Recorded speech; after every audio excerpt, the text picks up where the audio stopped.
नमस्ते, आप सभी देख रहे हैं न्यूज नाउ। आज हमारे साथ स्टूडियो में मौजूद है डॉक्टर के Jayant Reddy, consultant orthopaedic and joint replacement surgeon, ILS hospital. आज हम डॉक्टर रेड्डी से जानेंगे घुटनों के दर्द के बारे में और इसके इलाज के बारे में। डॉक्टर रेड्डी, आपका हमारे चैनल में बहुत बहुत स्वागत है। Thank you. तो आज आपसे मेरा पहला क्वेश्चन होगा कि कौन से एज ग्रुप में घुटनों का दर्द सबसे ज्यादा देखने को मिलता है? अभी ये घुटनों का दर्द इतना कॉमन है, ये सभी एज ग्रुप में आ सकता है, मगर मोस्ट कॉमनली हम ये after 50 years of age group में हम ज़्यादा ये घुटनों का दर्द देखते हैं। मतलब बल्क ऑफ द पेशेंट्स जो ओपीडी में आते हैं घुटनों का दर्द लेके, वो 55 इयर्स के बाद होता है। उसको प्राइमरी ऑस्टियोआर्थराइटिस के वजह से होता है, मगर सब एज ग्रुप्स में ये घुटनों का दर्द का पेशेंट्स आता रहता है। तो सर, आपसे दूसरा क्वेश्चन होगा कि अब जैसे आपने कहा कि सभी ग्रुप में दिखाई देता है, तो बच्चों में हमें घुटनों का दर्द क्यों देखने को मिलता है? पहले ये बच्चों का पेशेंट्स में, बच्चों में ये घुटनों का दर्द यूजुअली क्यों होता है कि मतलब ये ट्रॉमा के अलावा, जो चोट लगने के अलावा कई रीजंस होता है। लाइक इन्फेक्शन हो सकता है, जॉइंट्स में इन्फेक्शन, उसको सेप्टिक आर्थराइटिस बोलते हैं, या कभी कभी जॉइंट्स का डिफॉर्मिटीज की वजह से, जैसा रिकेट्स होता है, रिकेट जो विटामिन डी डिफिशियंसी होता है बच्चों में, कॉमनली अंडरनरिश्ड बच्चों में होता है, जो जिन बच्चों का माल नरिशमेंट होता है, ऐसा लोगों को विटामिन डी डिफिशियंसी जिसका होता है, उन लोगों को रिकेट्स होता है। रिकेट्स बोल के एक कंडीशन होता है उसमें। और रिकेट्स के अलावा कुछ और मेटाबॉलिक कंडीशंस होता है, जैसा सीरम कैल्शियम, अल्कलाइन फॉस्फेटेज, ये सब कम होने की वजह से कई मेटाबॉलिक कंडीशंस होता है बोन्स में, जिसकी वजह से ये घुटनों का दर्द हो सकता है बच्चों में। सर, तो फिर हम बच्चों में इस घुटने के दर्द का इलाज कैसे करेंगे? तो इलाज ये क्या कारण है देखना पड़ता है बच्चों में, इसका घुटनों का दर्द क्यों हो रहा है। लाइक इन्फेक्शन की वजह से हो रहा है तो ठीक करेक्ट एंटीबायोटिक ट्रीटमेंट देना पड़ता है, या कभी कभी सेप्टिक आर्थराइटिस में वो अंदर जो भरा हुआ है वो पस को निकालने के लिए कभी ऑपरेशन भी करना पड़ता है। तो और ये रिकेट्स जैसा कंडीशंस है, जो मेटाबॉलिक कंडीशंस होता है, वो क्यों ये मेटाबॉलिक कंडीशंस हो रहा है, उसको इन्वेस्टिगेट करके उसको सही ट्रीटमेंट देना पड़ता है। Like for example vitamin D deficiency है तो विटामिन डी सप्लीमेंटेशन करना पड़ता है। और विटामिन डी रिकेट्स में अगर जॉइंट का डिफॉर्मिटीज हो गया तो पहला विटामिन डी करेक्ट करके उसके बाद डिफॉर्मिटी करेक्शन सर्जरीज करना पड़ता है। तो ऐसा ट्रीटमेंट मोडालिटीज चेंज होता रहता है depending upon the condition. Cause के ऊपर डिपेंड करके चेंज होता है। सर, फिर अभी हमने सुना बच्चों का वाला, अभी युवा या किशोरों में क्यों होता है? हाँ, ये एडोलेसेंट्स और अर्ली एडल्ट्स का भी आर्थराइटिस हो सकता है, या कभी कभी कुछ और कंडीशंस हो सकता है जिसकी वजह से घुटनों में दर्द होता है। जैसा फॉर एग्जांपल एडोलेसेंट्स मतलब टीनेजर्स में यूजुअली ग्रोथ स्पर्ट ज्यादा होता है। ग्रोथ स्पर्ट मतलब उस एज में ग्रोथ फास्ट होता है। जब फास्ट ग्रोथ होता है, ये जॉइंट्स में, बिग जॉइंट्स में दर्द होता है। और कभी कभी ये एडोलेसेंट्स में नी जॉइंट के नीचे एक टिबियल ट्यूबरोसिटी बोल के एक जगह होता है जिसमें ये इन्फ्लेमेशन हो सकता है, उसको ऑस्गुड स्लैटर्स डिसीज बोलते हैं। ऐसा कंडीशंस में भी ये जॉइंट का पेन बोल के पेशेंट आता है। और ऐसा एडोलेसेंट एज ग्रुप में भी कभी कभी चोट लगने की वजह से लिगामेंट इंजरीज हो सकता है, लिगामेंट एवल्शंस हो सकता है, या फ्रैक्चर्स होने की वजह से भी ये पेन्स और ये डिफॉर्मिटीज होता है, जिसके लिए मल्टीपल मोडालिटीज ऑफ ट्रीटमेंट होता है, जैसा सर्जरी हो, जैसा फिजियोथेरेपी हो, ऐसा होता है। ओके सर, तो फिर आपने जैसा अभी आर्थराइटिस मेंशन किया, तो आर्थराइटिस कितने टाइप के होते हैं? ये आर्थराइटिस यूजुअली कई टाइप्स होता है. Primarily broadly arthritis is divided into primary and secondary arthritis.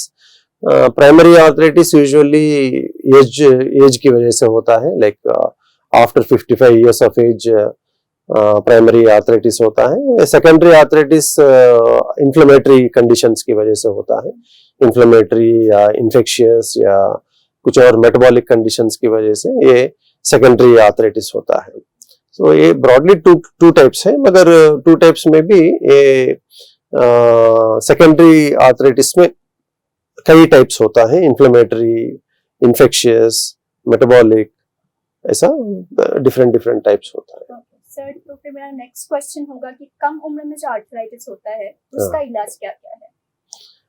ये कम उम्र में जो आर्थराइटिस होता है ये यूजुअली इन्फ्लेमेटरी आर्थराइटिस से ज्यादा होता है. और इन्फ्लेमेटरी आर्थराइटिस में most common is rheumatoid arthritis. Rheumatoid arthritis early age group में आ सकता है, कभी कभी बच्चों में भी आ सकता है, उसको जुवेनाइल रूमेटॉइड आर्थराइटिस बोलते हैं. And early age group arthritis में रूमेटॉइड आर्थराइटिस अगर अर्ली डिटेक्ट करे तो उसका ट्रीटमेंट भी अर्ली स्टार्ट करे तो ये जॉइंट की वजह से जो बीमारियां जो सफरिंग होता है उसको हम कम कर सकते हैं. एंड इसके अलावा लाइक अर्ली एज में यूरिक एसिड ज्यादा होने की वजह से गाउटी आर्थराइटिस भी हो सकता है. कभी कभी skin conditions like connective tissue disorders या एनी ऑटो इम्यून डिसऑर्डर्स या सोरियासिस जैसा कंडीशंस में भी ये जॉइंट आर्थराइटिस हो सकता है. So these are all the reasons for early age arthritis. तो इसके हिसाब से डिफरेंट उसका कॉज क्या है पता करके उसका ट्रीटमेंट करे तो थोड़ा बीमारी कम कर सकते हैं. सर, तो फिर अभी जैसे हमने बच्चों का वाला था ना कि अर्ली एज में, अभी बुजुर्गों में जो आर्थराइटिस होता है उसका इलाज हम कैसे कर सकते हैं? ये बुजुर्गों में जो आर्थराइटिस होता है ये भी अर्ली एज आर्थराइटिस एडवांस होके बुजुर्गों में प्रेजेंट कर सकता है. Like inflammatory arthritis for example, rheumatoid arthritis, long standing rheumatoid arthritis में जॉइंट खराब होके पेशेंट्स में present late with complete joint destruction. और ये प्राइमरी ऑस्टियोआर्थराइटिस होता है जो एज की वजह से होता है, जिसको डिजेनरेटिव ऑस्टियोआर्थराइटिस बोलते हैं. ये ऑस्टियोआर्थराइटिस यूजुअली आफ्टर 55 इयर्स हमको प्रेजेंट करता है पेशेंट्स. कभी कभी आजकल अर्ली एज में भी प्रेजेंट कर रहे हैं बिकॉज ऑफ सेडेंटरी लाइफस्टाइल, मतलब एक्सरसाइज नहीं होता है, सेडेंटरी लाइफस्टाइल होता है, ओबेसिटी ज्यादा होता है. इसकी वजह से अर्ली एज में primary arthritis, primary osteoarthritis, degenerative osteoarthritis से पेशेंट्स प्रेजेंट करता है. तो ऐसा दो टाइप्स का होता है. बुजुर्गों में यूजुअली प्राइमरी ऑस्टियोआर्थराइटिस होता है, उसको डिजेनरेटिव जॉइंट डिसीज बोलते हैं. सर, जैसे हम घुटनों के बारे में बोल रहे हैं, तो घुटनों में जो आर्थराइटिस होता है हम उसको कैसे ट्रीट कर सकते हैं? घुटनों का आर्थराइटिस को हम डिटेक्ट करके specially in older age groups में कितना ग्रेड का है, एक बार स्टैंडिंग वेट बेयरिंग एक्सरेस करने से हमको ग्रेड कितना है, ग्रेड ऑफ आर्थराइटिस पता चलता है. कभी कभी एमआरआई भी करना पड़ता है टू डिटेक्ट द एनी अंदर कोई लिगामेंटस इंजरी हो या मेनिस्कस डिजेनरेटिव चेंजेस हो. ये डिटेक्ट करने के लिए एमआरआई स्टडीज भी करना पड़ता है. ये सब स्टडीज करके हम डिटेक्ट करके उसको आर्थराइटिस को ट्रीटमेंट कर सकता है. फर्स्ट इनिशियली हम चेंज इन लाइफस्टाइल्स बोलते हैं, लाइफस्टाइल मॉडिफिकेशंस करते हैं. जो फॉर एग्जांपल नीचे बैठने का कुछ लोगों का आदत होता है, ऐसा नीचे बैठने का आदत है तो उसको थोड़ा चेंज करके चेयर में बैठने का, क्योंकि इसमें नी जॉइंट ज्यादा 90 डिग्री से ज्यादा बेंड हो गए तो आर्थराइटिस एडवांस होता है, ज्यादा जो जल्दी खराब होता है जॉइंट. इसलिए हम उसको ऐसा चेंज इन लाइफस्टाइल मॉडिफिकेशंस उसको एडवाइस करते हैं. फॉर एग्जांपल कुछ लोग लेटरिन में नीचे बैठते हैं ऐसा पेशेंट्स में वेस्टर्न कमोड यूज करने को बोलता है। ऐसा simple lifestyle modifications can bring a lot of changes in the suffering in these people. आपसे अगला क्वेश्चन होगा कि घुटनों के दर्द के लिए कितने टाइप के फिजियोथेरेपी होते हैं? हाँ, ये घुटनों के टाइप ट्रीटमेंट में, पेन की ट्रीटमेंट, आर्थराइटिस की ट्रीटमेंट में फिजियोथेरेपी एक इम्पोर्टेंट मोडालिटी है। फिजियोथेरेपी में 2 टाइप्स होता है, एक है इलेक्ट्रोथेरेपी है, एक है एक्सरसाइज थेरेपी। सो यूजुअली जिन लोगों को एक्यूट पेन होता है, सडन पेन, ज़्यादा पेन होता है, ऐसे लोगों को पहला इलेक्ट्रोथेरेपी देते हैं। इलेक्ट्रोथेरेपी से थोड़ा रिलीफ होने के बाद एक्सरसाइज थेरेपी देते हैं। यूजुअली इलेक्ट्रोथेरेपी एक ही देने से ये पेन रिलीफ लॉन्ग लास्टिंग नहीं होता है, इसलिए एक्सरसाइज थेरेपी भी ऐड करके ऐसा देते हैं। ऐसा देने से थोड़ा लॉन्ग लास्टिंग रिलीफ होता है एंड मसल्स भी थोड़ा, एक्सरसाइज की वजह से मसल्स भी थोड़ा मजबूत होके रिलीफ भी अच्छा मिलता है। ओके सर, तो फिर नेक्स्ट क्वेश्चन मेरा होगा कि लेट स्टेज में अगर अर्थराइटिस किसी को ऐसा समझ में आए या ट्रीटमेंट डायग्नोस हो, तो उसका क्या ट्रीटमेंट कर सकते हैं हम? यूजुअली जब स्टेज इसमें आर्थराइटिस में हम ग्रेडिंग करते हैं, यूजुअली एक्सरसाइज एक्सरेस करके, standing x-ray, weight bearing x-rays and MRI करके स्टेजिंग करते हैं। स्टेज 1, स्टेज 2, स्टेज 3, स्टेज 4 बोल के स्टेजेस होता है आर्थराइटिस में। सो यूजुअली स्टेज 3 तक हम physiotherapy, medicines, exercises, lifestyle modifications, ये सब थोड़ा इफेक्टिव होता है। वंस ये डिसीज स्टेज 4 में चले गए तो ये डिसीज, ये सब मोडालिटीज जो मैं बोला है वो उतना इफेक्टिव नहीं होता है। ऐसा लोगों को हम इंजेक्शंस कुछ एडवाइस करते हैं। कुछ लोगों को जॉइंट में हाइलुरोनिक एसिड इंजेक्शंस बोल के रहता है, हाइलुरोनिक इंजेक्शन। कभी कभी एक्यूट पेन, ज़्यादा पेन होने से पहले स्टेरॉयड इंजेक्शंस भी देते थे, मगर आजकल स्टेरॉयड इंजेक्शंस वो नी सोसाइटी, वर्ल्ड नी सोसाइटी थोड़ा उसको डिस्करेज किया है, बिकॉज स्टेरॉयड की वजह से इन्फेक्शंस होता है बोल के, और इसलिए स्टेरॉयड इंजेक्शंस करना स्टॉप किया है। ओनली हाइलुरोनिक एसिड इंजेक्शंस करते हैं, जिसकी वजह से जॉइंट का मोबिलिटी थोड़ा अच्छा होता है because of its lubricating effect. And इसके अलावा ये भी काम नहीं करे तो then the finally operative treatment होता है, सर्जिकल जॉइंट रिप्लेसमेंट थेरेपी होता है। आजकल ये नाउ बिटवीन दिस इंजेक्शंस और ऑपरेशन के बीच में कई एक्सपेरिमेंटल ट्रीटमेंट्स आए हैं, लाइक ऑटोलॉगस कॉन्ड्रोसाइट इम्प्लांटेशन बोल के, ACI ट्रीटमेंट बोलते हैं उसको। हमारा उस ऑटोलॉगस कॉन्ड्रोसाइट इम्प्लांटेशन भी एक जैसा कार्टिलेज को दोबारा पैदा करने के लिए, दोबारा कार्टिलेज को रिजुनेट करने के लिए कॉन्ड्रोसाइट इम्प्लांटेशन करते हैं। इट्स स्टिल एक्सपेरिमेंटल स्टेज, हमको उसका सही स्टडीज अभी तक नहीं आया, तो ऐसा होता है। Lastly finally operative treatment, total joint replacement होता है। जॉइंट रिप्लेसमेंट सर्जरी करने से विदाउट पेन पेशेंट्स चल सकते हैं। सर, जैसे आपने अभी इंजेक्शंस की बात की, तो आर्थराइटिस की ट्रीटमेंट में PRP इंजेक्शन का क्या रोल होता है?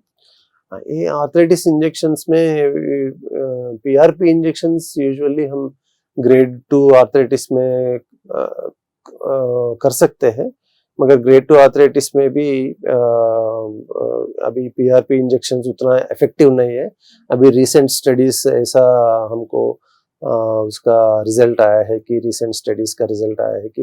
PRP injections has no effective role on osteoarthritis of knee joint. So इसलिए PRP इंजेक्शंस आजकल थोड़ा नी जॉइंट आर्थराइटिस में उतना डिस्करेज कर रहे हैं। ओनली PRP इंजेक्शंस नवेडेज ओनली ये टेंडिनोसिस, टेंडिनाइटिस, शोल्डर की प्रॉब्लम्स या एंकल में टेंडो एक्लिस टेंडिनाइटिस होता है, ऐसा टेंडिनाइटिस एंड टेंडिनोसिस प्रॉब्लम्स में ये PRP इंजेक्शंस अभी इफेक्टिव ट्रीटमेंट हो रहे हैं। मतलब अभी आर्थराइटिस जो घुटने में होता है उसमें पीआरपी का पीआरपी वैसा इंजेक्शन कोई रोल नहीं है, रोल नहीं। तो सर आपसे नेक्स्ट क्वेश्चन होगा कि एसीआई क्या है? हाँ, ये एसीए में जैसा बोला है ना, इसको ऑटोलॉगस कॉन्ड्रोसाइट इम्प्लांटेशन बोलते हैं। हमारा खुद पेशेंट की बॉडी से नॉर्मल हेल्दी कार्टिलेज लेते हैं पहले, उसके बाद उस कार्टिलेज को कल्चर करते हैं, मतलब ये उसका स्टेम सेल ट्रीटमेंट जैसा करके उसको दोबारा पेशेंट का जहाँ डिसीज्ड कार्टिलेज होता है वहाँ वहाँ इम्प्लांटेशन करते हैं उसको। इसलिए थोड़ा उसका 2 टाइम्स उसका थोड़ा इंटरवीन करना, थोड़ा सर्जिकल प्रोसीजर जैसा करना पड़ता है। पहला प्रोसीजर है ये कॉन्ड्रोसाइट, मतलब ये कार्टिलेज सेल्स लेने के लिए, वो लेने के बाद कल्चर करके एक 4-5 डेज के बाद अगेन इसको इम्प्लांटेशन के लिए दोबारा जहाँ प्रॉब्लम है, जहाँ आर्थराइटिस होके जॉइंट खराब हो गया, वहाँ दोबारा ओपन करके ये कल्चर्ड कार्टिलेज को इम्प्लांटेशन करना पड़ता है। This is called autologous chondrocyte implantation therapy. Okay sir, जैसे आपने अभी एसीआई के बारे में बात किया, क्या इसका कोई साइड इफेक्ट भी होता है? ये एसीए में जैसे मैं बोला है कि 2 बार उसको पेशेंट को प्रोसीजर, सर्जिकल प्रोसीजर करना पड़ता है। वी हैव टू एंड ये उतना कितना इफेक्टिव और कॉस्टली प्रोसीजर, 2 बार प्रोसीजर मतलब थोड़ा कॉस्टली भी होता है, because two times operation theatre को लेके जाना पड़ता है, 2 टाइम्स थोड़ा एनेस्थीसिया देना पड़ता है।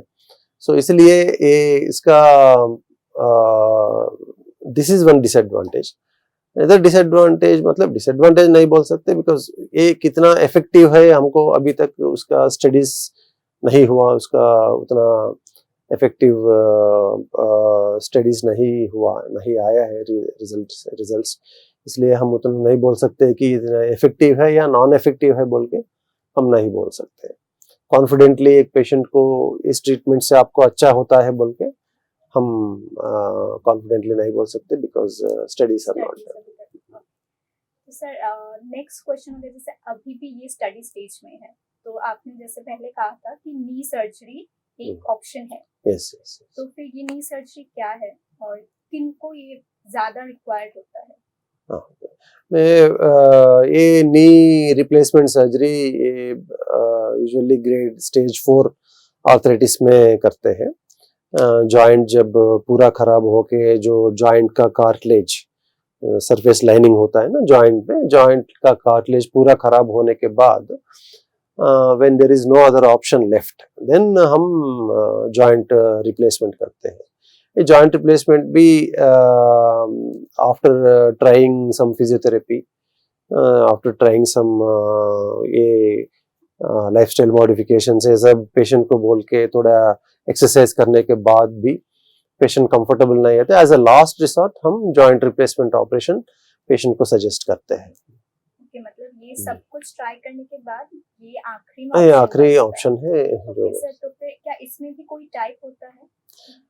जॉइंट रिप्लेसमेंट सर्जरीज में there are types like total joint replacement, मतलब जॉइंट सरफेसेस, पूरा जॉइंट सरफेस को रिप्लेस करना, that is total joint replacement. एक और जॉइंट रिप्लेसमेंट होता है यूनिकॉन्डुलर रिप्लेसमेंट, मतलब जिस साइड में, मतलब यूजुअली हमको जॉइंट आर्थराइटिस में मीडियल जॉइंट सरफेस ज्यादा खराब होता है, बिकॉज हमारा major weight bearing axis, mechanical axis बोलते हैं, वो मीडियल जॉइंट सरफेस में लगता है, इसलिए वो मीडियल जॉइंट सरफेस जल्दी खराब होता है।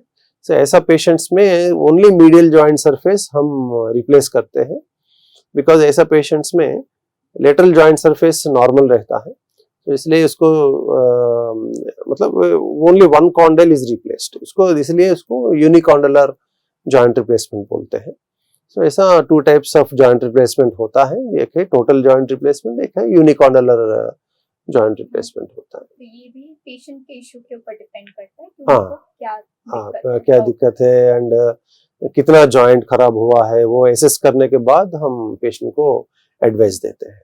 तो सर अगर नी सर्जरी करवा लिया, उसके बाद हमें लाइफस्टाइल में क्या मॉडिफिकेशन करने होते हैं, जैसे क्या करना बेटर होता है और क्या नहीं करना चाहिए? ये जॉइंट रिप्लेसमेंट करने के बाद आफ्टर एक 2-3 हफ्ते तक थोड़ा पेन होता है, दैट सर्जिकल पेन होता है। एज ये 2-3 हफ्ते में थोड़ा फिजियोथेरेपी करके थोड़ा मूवमेंट, जॉइंट का मूवमेंट स्टार्ट करने से आहिस्ता आहिस्ता ये पेन चले जाते हैं। जो पहला का पेन है, जो आर्थराइटिक नी जॉइंट का पेन है, वो नहीं होता है and patient can walk pain free literally after 2 to 3 weeks. Some patients it may take some time, around 6 weeks time. Usual सब पेशेंट्स को मोर देन 2 months तो नहीं होता है। आफ्टर 2 months बिल्कुल लिटरली पेन फ्री मूवमेंट कर सकते हैं patient. That is the beauty of this joint replacement surgery. And joint replacement surgery once होने के बाद नीचे नहीं बैठना है, बिकॉज ये जो जॉइंट हम चेंज किया है वो it's a man made joint. जो भगवान ने दिया है वो 50-60 ईयर्स आया है। इंसान तो भगवान जैसा नहीं है, सो इंसान जो बनाया हुआ जॉइंट उतना साल तो नहीं आता है। सो अराउंड ये जो जॉइंट सब प्रिकॉशंस फॉलो करे तो अराउंड 30 to 40 ईयर्स आता है ये जॉइंट जो हम चेंज किया है।